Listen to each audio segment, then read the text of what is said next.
अब यार मार देखा कहा कठिन गति आए हैं यार बहुत ग्राहक आवत क्या हो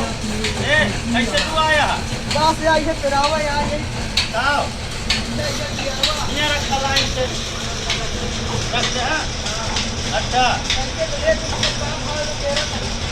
देखा हाँ ये काम हो तेरा था 10 रुपया किलो की बतावा ज्यादा लागत है का अरे यार जो ना तेल पे रह गया ना यहाँ तेलो ज्यादा पर आता है पहले वही बतावा गांव पे रावत रहा हाँ कितना 1 किलो में कितना बतावा 10 किलो की लग जात रहा कै किलो तेल निकल रहा ना पता ना हमारे यहाँ 10 किलो तेल पिरावा 3.5 किलो तेल निकले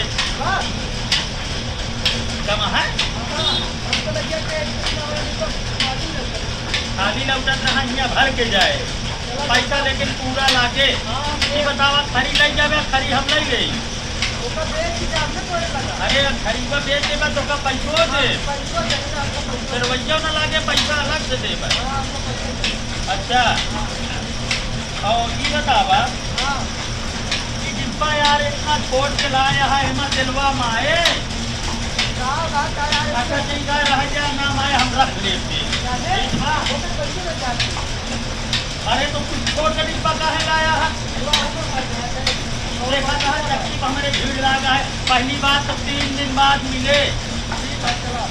3 दिन बाद आया तोहरे घरे चलवा ना के हम देंगे हम कौन जा दिल्ली ले आओ बाजार से हैं अरे यार तो दिल्ली नहीं लग गया है यार बतावा अब घरे से तेल इसका भेज बनता है भैया कैसा भी बतावा तेल ना दिल्ली लाए हैं ना डिब्बा ले आए हैं आया है तेल ले 3 दिन बाद आया 3 दिन बाद आया हाँ डिब्बा भरा रहे जौन बच्चों का हम रख लेते हो बना तो फिर जा लाए कि डिब्बा दूसरा हो गई क्या हमारे यहाँ तेल बहुत बड़ा है ठीक है भैया इनके तेल 3 दिन बाद मिले नमस्कार।